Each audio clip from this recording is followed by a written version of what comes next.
Would you still take that ride? If the driver had no skin on his back, have you ever thought that even a rickshaw could be haunted? No?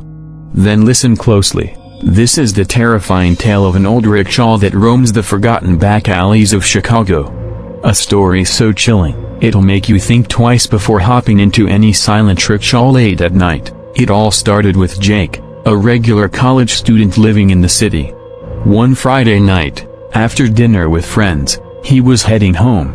It was past 11 p.m., and the streets had turned eerily quiet. No Ubers, no taxis, just a cold wind and empty sidewalks. That's when Jake spotted an old-fashioned, rusty rickshaw slowly approaching him.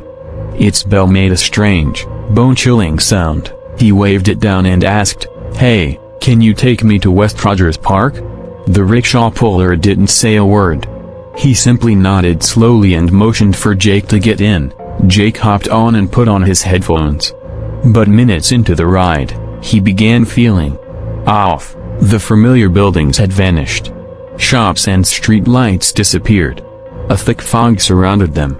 The world turned pitch black. Jake leaned forward and asked, "Hey, what route are you taking?" Still no reply. The driver kept pedaling, silently. But his shadow wasn't human. Jake's heart started pounding. He turned on his phone flashlight and aimed it at the driver's back, and what he saw made his blood run cold. The man had no skin on his back, only bones. His head was bald, with a deep, gaping wound. Jake screamed, "Stop! Let me out!" But the rickshaw wouldn't stop.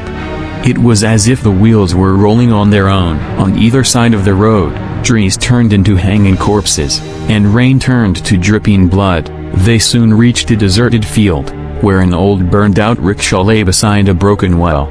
A half-charred body sat inside it, panicking. Jake jumped off the moving rickshaw, landing hard on the ground. Blood trickled from his forehead, but he got up and ran. He ran blindly into the darkness. When he dared to look back, the rickshaw was following him, but nobody was pulling it. He looked up, and froze. The ghostly driver was now sitting on the roof of the rickshaw, smiling slowly, eerily. Jake screamed and sprinted toward a distant light in the distance. It was a police cruiser. An officer stood nearby, holding a baton, alert. Jake stumbled toward him, panting, sweating, shaking. "Officer! That rickshaw! He was coming for me." The cop looked toward the direction Jake pointed, but saw nothing. Jake insisted, "He was right behind me." The rickshaw was moving on its own, and that thing was on top of it, smiling. The officer paused, took a deep breath, and said, "You know what you just saw? That street you came from. It's been closed for over 10 years. In 2013, a rickshaw puller killed his 4 passengers and jumped into a well. Since then, they say his ghost roams the city every year, looking for someone new." Jake survived, but he was never the same. He dropped out of college, moved to a quiet town in Iowa, and never goes out after 8 p.m. He says, "Cities aren't just full of people. Sometimes, ghosts move among us.